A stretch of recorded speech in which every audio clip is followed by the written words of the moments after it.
안녕하세요. 경영노트 도도입니다. 오늘은 2026년 세법과 노동법 대개편이 월급쟁이 여러분의 삶에 어떤 변화를 가져올지 자세히 알아보겠습니다.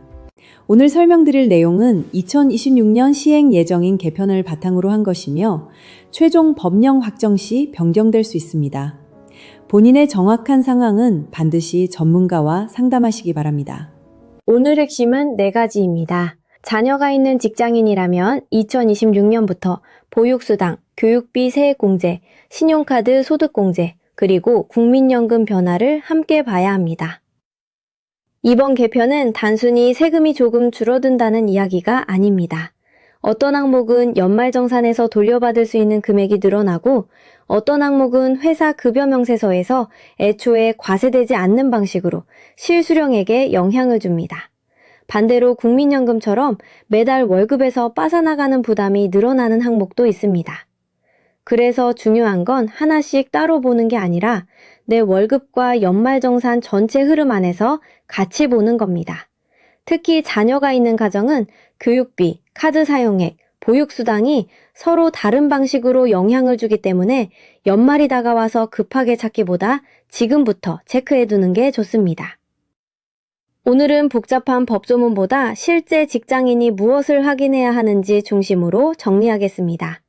보육수당은 급여 명세서에서 확인하고, 교육비는 증빙을 챙기고, 카드공제는 내 총급여 구간을 보고, 국민연금은 실수령의 변화를 확인하는 흐름으로 보시면 됩니다. 첫 번째는 보육수당 비과세입니다. 여기서 핵심은 기준이 누구를 중심으로 계산되느냐입니다. 예전에는 회사에서 보육수당을 지급하더라도 근로자 1명당 월 20만 원까지만 비과세로 보는 구조였습니다. 자녀가 1명이든 2명이든 3명이든 한도가 크게 달라지지 않았다는 뜻입니다. 하지만 2026년부터는 자녀 1명당 월 20만 원 기준으로 보는 방향이 중요해집니다. 예를 들어 6세 이하 자녀가 2명이면 월 40만 원, 3명이면 월 60만 원까지 비과세 설계를 검토할 수 있습니다. 이 차이는 단순히 숫자만 커지는 게 아니라 매달 과세되는 급여가 줄어들 수 있다는 의미가 있습니다. 다만 여기서 꼭 조심해야 할 점이 있습니다. 보육수당 비과세는 내가 마음속으로 육아비를 쓰고 있다고 해서 자동 적용되는 게 아닙니다. 회사가 실제로 급여 항목에서 보육수당을 구분해서 지급해야 하고 그 항목이 급여 명세서에 제대로 표시되어야 합니다. 그래서 직장인 입장에서는 인사팀이나 급여 담당자에게 2가지를 확인하는 게 좋습니다. 첫째, 우리 회사에 보육수당 지급 규정이 있는지. 둘째, 자녀 수에 맞춰 비과세 처리가 가능한 구조인지입니다. 가족관계 증명서나 자녀 확인 서류가 필요한지도 함께 확인해두면 연말정산 때 당황하지 않습니다. 정리하면 보육수당은 자녀 수가 많은 가정일수록 체감이 커질 수 있는 항목입니다. 하지만 회사 급여 시스템에 반영되어야 혜택이 살아나는 항목이므로 급여 명세서에서 보육수당이 별도 항목으로 찍히는지부터 확인하는 것이 출발점입니다. 두 번째는 교육비 세액 공제입니다. 자녀가 있는 가정에서 가장 민감한 지출 중 하나가 학원비입니다. 특히 피아노, 미술, 태권도처럼 아이들이 어릴 때 많이 다니는 예체능 학원비는 매달 꾸준히 나가지만 세금 혜택을 받을 수 있는지 헷갈리는 경우가 많았습니다. 2026년부터는 9세 미만 자녀의 예체능 학원비도 교육비 세액 공제 대상으로 포함될 수 있습니다. 여기서 일부러 표현을 정확히 잡겠습니다. 초등 1, 2학년 여부, 홈택스 간소화 반영 여부에 따라 실제 연말정산에서 처리되는 방식이 달라질 수 있습니다.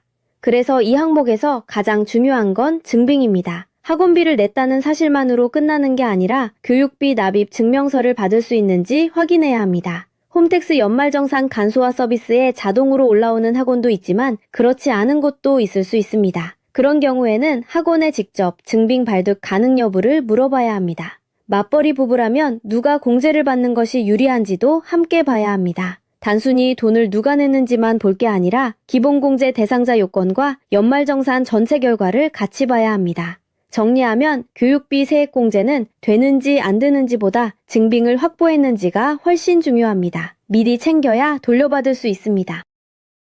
예를 들어 맞벌이 부부가 자녀 교육비 세액공제를 받을 때 어떤 비용까지 공제되는지 몰라 혜택을 놓치곤 합니다. 이번 개편으로 공제 대상이 넓어집니다. 세 번째는 신용카드 등 소득 공제입니다. 많은 분들이 카드 공제를 단순하게 생각합니다. 카드를 많이 쓰면 연말정산에서 많이 돌려받는다고 생각하기 쉽습니다. 그런데 실제 구조는 조금 다릅니다. 카드 사용액 전체가 바로 공제되는 것이 아니라 총 급여의 25%를 초과한 사용액부터 공제 효과가 생깁니다. 이번 개편에서 자녀가 있는 가정은 카드 사용액 공제 한도를 추가로 볼 수 있습니다. 총 급여 7천만 원 이하라면 자녀 수에 따라 기본 공제 한도가 올라가고 총 급여 7천만 원을 초과하는 경우에도 자녀 수에 따른 추가 한도가 적용됩니다. 그래서 같은 금액을 써도 내 총 급여 구간과 자녀 수에 따라 체감 혜택이 달라질 수 있습니다. 여기서 중요한 건 많이 쓰자가 아닙니다. 이미 필요한 생활비, 교육비, 식비, 병원비 등으로 카드 사용액이 많은 가정이라면 그 사용액이 공제구조 안에서 어떻게 반영되는지를 확인하자는 뜻입니다. 소비를 늘려서 공제를 받겠다는 접근은 위험합니다. 세금 혜택보다 지출 증가가 더 클 수 있기 때문입니다. 실무적으로는 세 가지를 보면 좋습니다. 첫째, 내 총 급여의 25%가 얼마인지 계산합니다.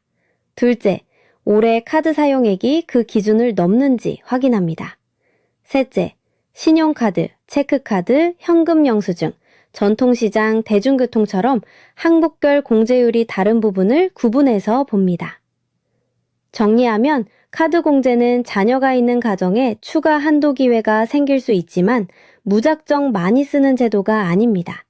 내 급여 구간, 자녀 수, 사용액, 결제 수단을 함께 봐야 실제 연말정산에서 의미 있는 혜택으로 연결됩니다. 국민연금 보험료율 9%에서 9.5%로 인상. 2033년까지 매년 0.5%씩 오릅니다. 마지막은 국민연금입니다. 앞에서 본 보육수당, 교육비, 카드 공제는 대체로 직장인에게 혜택이 커질 수 있는 항목입니다. 그런데 국민연금은 방향이 조금 다릅니다. 2026년부터 국민연금 보험료율이 9%에서 9.5%로 올라갑니다. 직장인은 회사와 근로자가 절반씩 부담합니다. 그래서 전체 보험료율이 9.5%가 되면 근로자 본인이 내는 몫은 4.5%에서 4.75%로 올라갑니다. 금액만 보면 아주 큰 변화처럼 느껴지지 않을 수 있지만 매달 월급에서 빠져나가는 항목이기 때문에 실수령에게는 바로 영향을 줍니다. 이 인상은 한 번으로 끝나는 변화가 아닙니다. 2033년까지 단계적으로 인상되는 개편의 첫 해라고 보면 됩니다. 그래서 2026년에는 조금 올랐네 정도로 느낄 수 있지만 장기적으로는 내 월급 구조와 노후 준비 계획에 같이 반영해야 합니다. 다만 여기서 표현을 조심해야 합니다. 국민연금이 오른다고 해서 건강보험료가 자동으로 같이 오른다는 식으로 말하면 안 됩니다. 4대 보험은 각각 산정 기준과 구조가 다르기 때문에 급여명세서 전체를 확인하는 방식으로 접근하는 것이 안전합니다. 오늘 내용을 정리하면 이렇습니다. 보육수당은 급여 항목 반영 여부를 확인해야 합니다. 교육비는 9세 미만 자녀의 예체능 학원비와 증빙을 챙겨야 합니다. 카드 공제는 자녀 수와 총 급여 구간을 함께 봐야 합니다. 국민연금은 근로자 부담이 4.5%에서 4.75%로 오르는지 확인해야 합니다. 이 네 가지를 미리 점검해두면 2026년 연말정산과 월급 변화를 훨씬 차분하게 준비할 수 있습니다. 오늘 영상이 유익하셨다면 좋아요와 구독 부탁드립니다. 다음 영상에서는 더욱 유익한 세고 관련 정보로 찾아뵙겠습니다. 감사합니다.